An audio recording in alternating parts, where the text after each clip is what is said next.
Arkadaşlar Falım Astroloji kanalına hoş geldiniz. İkizler ve yükselen ikizler için Mart ayının son 15 gününde neler yaşayabileceklerine hep birlikte bakacağız. Kanalımızı beğenmeyi ve abone olmayı unutmayın diye hatırlatmamızı yapalım. Kahve falı baktırmak isteyenler Falım Astroloji Instagram sayfasından ulaşabilirsiniz. Yıldızname ve tarot bakımı için de Seher Tarot Dünyası yazarak hem Instagram hem de TikTok'tan Seher Hanım'a ulaşabilirsiniz arkadaşlar. Deprem bölgemize geçmiş olsun. Kaybettiklerimize de Allah rahmet eylesin diyelim. Bu arada 18 Mart'ta canlı yayınımız var arkadaşlar. YouTube kanalımız Falım Astroloji'de. Türkiye saatiyle saat 22'de yine sohbet edeceğiz. Arkasından da sorularınızı cevaplayacağım. Bir saat sizinle birlikte olacağız. Hepinizin katılımını bekliyorum. Şimdiden duyurularımızı yapalım. Evet, İkizler Burcu özellikle son günlerde yaşadığı sürecin arkasından yeni bir döneme başlıyor. Geçmişteki yaralarını iyileştirme, o dönemin kalıntılarını hayatından yok etme durumunda. Üzerinde nazar diye düşündüğü o yorgunluk, hissiyat durumundan artık çıkmış ve yeni bir başlangıç, yeni bir enerjik hal üzerinde gözüküyor. Arkasından yapılan dedikodular tabii ki kulağına kadar gelecek ama artık dedikodulara cevap verme gibi bir durumu da yok. Kendini savunma halinden de çıkmış. Beni olduğum gibi kabullenen insanlarla yola devam edeceğim diyorsunuz ve bu konuda önünüz açılacak arkadaşlar.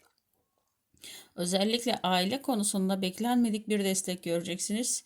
Bugüne kadar hep eleştiriye maruz kaldığınız aile üyelerinin bu dönem sizin yanınızda destek olduklarını da göreceksiniz. Devlet kapısından beklediğiniz bir haber var. Bu haber daha öncesi bir mahkeme veya bir yazılı kağıtla ilgili sıkıntı yaşadığınız bir konudan temize aydınlığa çıkacağınızı gösteriyor.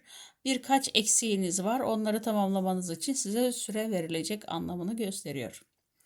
Arkanızda güçlü kuvvetli duran bir amcanız veya dayınız, bir erkek akrabanız. Bu dönem sizden bir ricası olacak ve bunu yerine getirmek için siz uğraşacaksınız ama normalde bunu da çok da isteyerek yapmayacaksınız. Hiç hoşunuza gitmeyecek olan bir görev gözüküyor. Omzunuzdaki bir yük misali düşünüyorsunuz bunu. Sonrasında başka birisine devrederek yani siz bunu kendiniz yapmak yerine başkasına verip ona yaptırmayı tercih edeceksiniz. Geçmişte sevinçli bir haber almışsınız, arkasından farklı bir haber almışsınız aynı konuyla ilgili. Gerçeğini araştırıyorsunuz. Bu dönem gerçeği aslında ilk aldığınız haberin doğru olduğunu gösterecek size.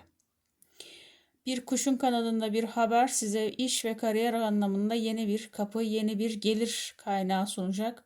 Bu konuyla ilgili keskin bir karar alıp ona yönelme durumunuz olacak. Arkası arkasına gelecek 5 tane haber, 2 tanesi sıkıntılı olsa da 3 tanesi bu temiz aydınlık haber olacak. O yüzden hayatınızda güzel günlerin de geleceğine inancınız fazlalaşacak gözüküyor. Kuğu misali hayatınıza girecek yeni bir ilişki, yeni bir aşk konusu. Tertemiz, yepyeni bir sayfa açmanıza da vesile olacak. Bu konuda geçmişteki ön yargılarınız, duygu durumlarından dolayı hüsrana uğradığınız konularla ilgili de artık düşünmeyip önünüze bakma dönemi başlamış gözüküyor. Normalde ilişkiler konusunda daha öncesinde de buna benzer bir şey yaşadım, hüsrana uğradım dediğiniz, eleştirdiğiniz her şeyi bu sefer yapmayacaksınız gözüküyor.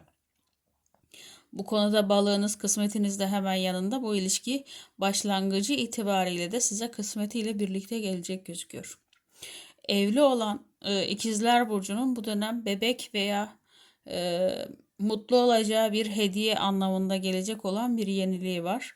Bu kendisi için eğer dekorasyonla uğraşıyorsa yeni bir dekorasyon yapma anlamına da geliyor ama daha çok bana bebek beklentisi olanların müjdeli haberleri olarak gözüküyor. Taşınma konunuz var arkadaşlar bu dönem. Normalde aklınızda fikrinizde yok ve birdenbire taşınma konunuz gündeminize gelecek. S harfindeki bir kişiyle konuşmanız var.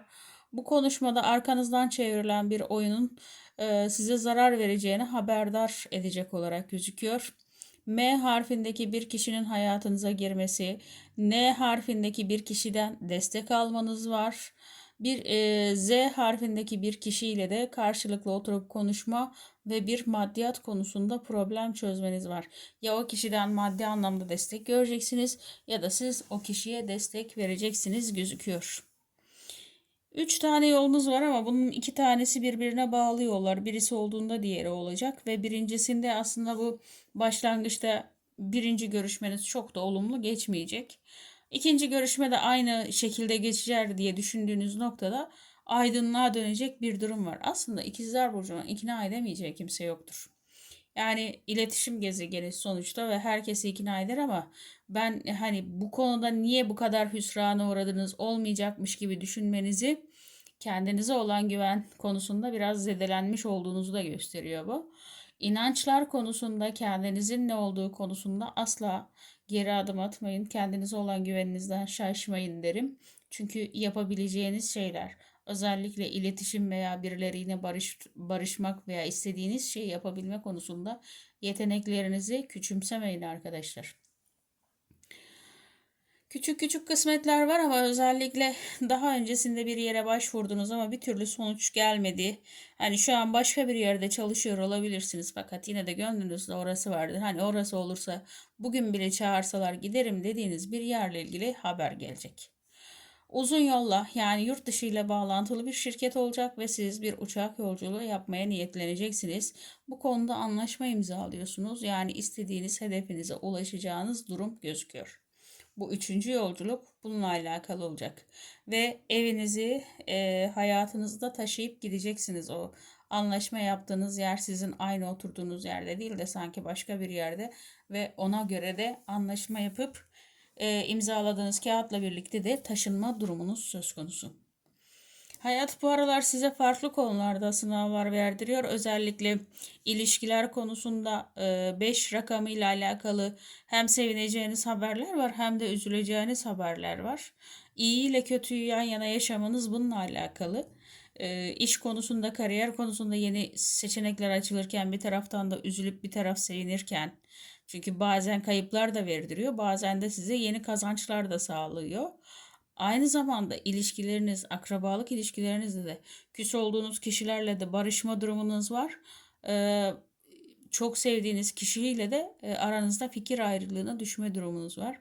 O yüzden aslında niye bu kadar karmaşık sıkıntım mı var dediğiniz noktada üzerinizde e, hocalık işler yapılması ile ilgili tam da dönemindesiniz. O yüzden etrafınızdaki kişilerin size zarar verme ihtimali olan kişilere karşı dikkatli olmanızda fayda var.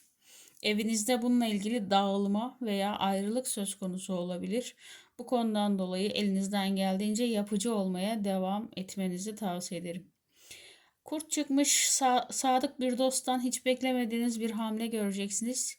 Ya bunu bundan beklemiyordum, bu yapmaz dediğiniz bir noktada e, bundan sonra kimseye güvenilecek hal kalmamış diyeceğiniz noktada var. Bunun arkasından da bir zaferiniz var. Bir kutlama yapacaksınız bu zaferle ilgili. Hani uzun zamandan beri beklediğiniz veya onaylanmasını istediğiniz her neyse onun gerçekleşip sizin de bu kutlamayı yapma durumunuz söz konusu. Arkamı dönmeye gelmiyor diyeceğiniz iki kişi var. İkisi ortak hareket edip size sizi bir sıkıntıya sokacaklar. Hani bunu bilinçli olarak yapmayacaklar ama yaptıkları şey size sıkıntı olarak yansıyacak. O yüzden dikkatli olmanızda fayda var. Bu dönem kendinizle ilgili bilgileri, ruh halinizle ilgili bilgileri kimseye vermemenizi tavsiye edebilirim. İş konusunda maddi kendi işi olan bir ikizler burcuysanız maddi kayıplar verme durumunuz var. Maddi kayıpların geri bir kısmını getirme çabanız da olacak bu dönemde.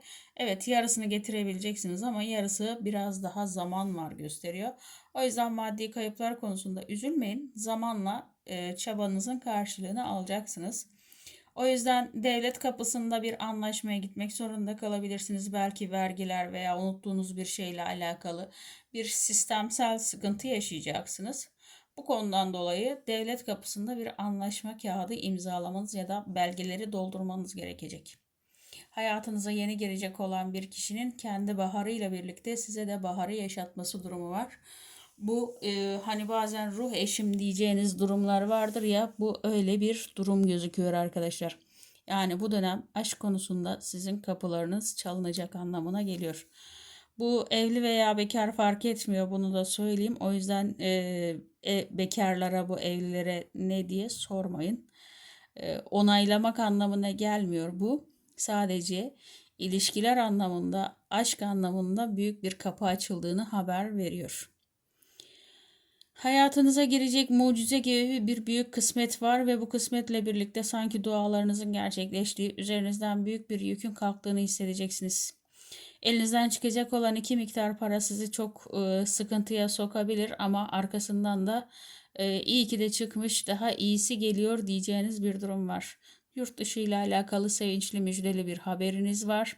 Yakın çevrenizdeki bir öğrenci veya bir çocuğa yardım etmek için çabalamak durumunda kalacaksınız. Bu çabayı daha öncesinde de sarf etmişsiniz. Yeterli olmamış. Şimdi daha fazlasını çabalayıp yerine getireceksiniz. Yurt dışından gelecek olan bir misafiriniz size müjde gibi gelecek, şaşkınlık yaratacak ama uzun vadede de gelecek olan 3 tane kısmetin habercisi olacak. Evet, ikizler ve yükselen ikizler için dilek dilemeyi bile bırakmışsınız bu aralar. Sanki kendinize olan güveninizi azaltmış gibi bir haliniz var. Oysaki iletişimler konusunda daha fazla hız kazanacağınız ve kendinize yeni ilişkiler, iş bağlantısı anlamında da yeni bağlantılar kuracağınız bir dönemdesiniz. O yüzden kendinizden asla şüpheye düşmeyin derim. 3 ayrı yerden gelecek olan, 2 tanesi toplu para, bir tanesi de sevinçli haber olmak üzere 3 tane kısmet kapısı gözüküyor arkadaşlar. Evet, ikizler ve yükselen ikizler için Mart ayının son 15 gününde neler yaşayabileceklerine hep birlikte baktık. Kanalımızı beğenmeyi ve abone olmayı unutmayın diye hatırlatmamızı yaparken 18 Mart Cumartesi günü Türkiye saatiyle saat 22'de sizinle canlı yayında buluşmak üzere. Hoşçakalın.